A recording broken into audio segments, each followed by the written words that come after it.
ازيكم يا جماعة؟ عاملين ايه؟ يا رب تكونوا بخير. من كام يوم انا شفت فيديو على انستجرام، مش عارفة انا ليه ببدأ بيه بس هبدأ بيه. كان في شاب بيتكلم وبيقول ازاي تتكلم قدام الكاميرا، سواء بقى كاميرا او سواء ايفنت او سواء انت في اي حتة، من غير ما تتأتأ كتير او من غير ما تعمل اديت. خلينا نقول من غير ما تعمل اديت ابسط.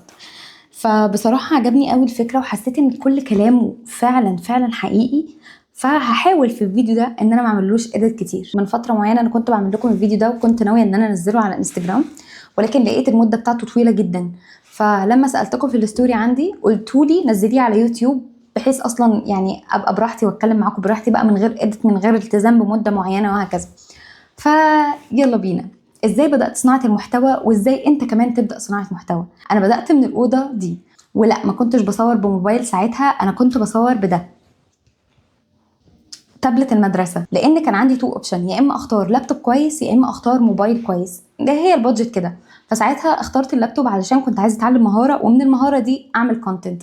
وهنا نيجي لأول رول واهم رول في صناعة المحتوى لازم تبقى عندك. لو مش هتقدم قيمة او فاليو او تجربة للناس، ما تعملش كونتنت. بعدها خدت القرار ان انا ابدا، حتى لو الامكانيات دلوقتي مش افضل حاجه، بس انا عايزه ابدا باللي موجود. فاول فيديو عملته صورته، مسحته بعدها من قبل ما انزله اصلا. ليه بقى؟ لان انا حسيت ان صحابي هيتريقوا عليا، وبالفعل هم اتريقوا عليا. فساعتها لما قعدت مع نفسي كده في تأديب النفس، لازم يا جماعه تعملوا تأديب النفس دول كل فتره ما، تقعدوا كده مع نفسكم وتربوها. فلما قعدت كده مع نفسي قلت ما هو انت عندك تو تشويس، عندك اختيارين. يا اما تختاري ان انت تقعدي مع صحابك وان انت تفضلي وسط اللمه اللي انت بتحبيها، يا اما تختاري الطريق اللي انت برضو بتحبيه بس هتبقي لوحدك. واخترت الاختيار التاني. ومن بعدها بدأت كل يوم اتعلم حاجه، معلومه، كتاب، في المهاره اللي انا كنت بتعلمها ساعتها كان جرافيك. كل حاجه كنت بتعلمها كنت بطلع اتكلم عنها. تخيلوا ان لو حد كان نصحني نصيحه وانا اعجبت جدا بالنصيحه دي، كنت برضو بطلع اتكلم عنها. فكنت مستمره. انا لما برجع وافتكر ان انا كنت كل يوم بنزل فيديو الساعه 5، اعلى فيديو كان بيجيب 300 مشاهده، ده اعلى فيديو. كان فيه فيوز؟ لا. كان فيه مشاهدات؟ لا. كان فيه متابعين؟ لا.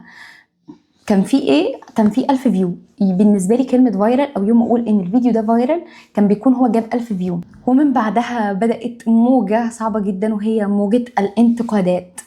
ابتدت الناس تنتقدني. ليه؟ انا لسه فاكره كومنت لحد دلوقتي، في حد قال لي عن المهاره المعينه دي وانت بتصوري بالكواليتي دي.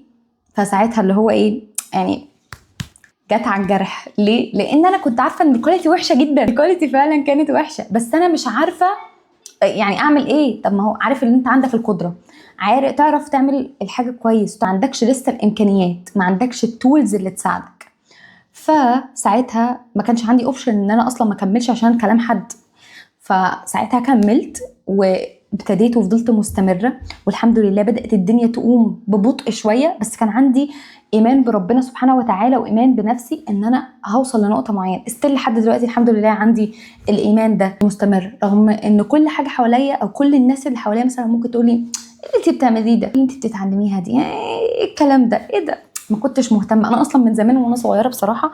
كلام الناس ما بيهمنيش قوي، بس هي كانت حاجه وانا مرنتها اكتر، ان كلام الناس ما يهمنيش قوي. اما برضو ما بيهمنيش مدح الناس، يعني زي ما بيهمنيش ذمهم ما بيهمنيش مدحهم، او ما بنغرش قوي بمدح الناس. يعني في ناس بتفضل كتير قوي سنين من عمرها تقضيه عشان بس الناس تمدحها. فانا الحمد لله الحته دي مش فيا بعد ما خليتها مش فيا، لان طبيعي ان احنا بنتولد واحنا بنبقى عايزين نحس بالتقدير من اللي حوالينا. بس لو انت التقدير ده نابع من نفسك، فانت مش هتحتاج ان انت تحس بيه من اللي حواليك. خلوني اكمل لكم، طلعنا بره سياق الموضوع بس خلوني اكمل لكم. التولز اللي كانت معايا ساعتها كانت ايه؟ قلت لكم التابلت. يعني انا كنت بصور بالتابلت، انتوا متخيلين؟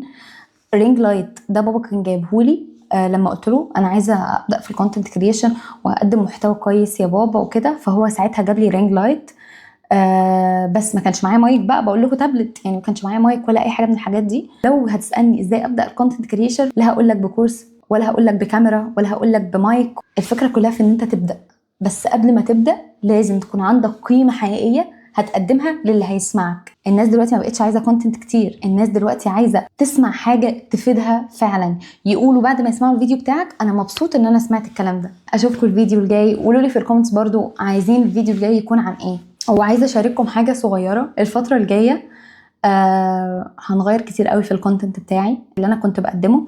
كنت بقدم كونتنت عن الديجيتال سكيلز وازاي ان انت تتعلم مهارات وتحقق دخل منها، ولكن الفتره الجايه كل فيديو هيكون بيسبورت حاجه واحده او يعني هيكل واحد، وهو ازاي تتحول من شخص عنده سكيلز لحد صاحب بزنس او بزنس اونر.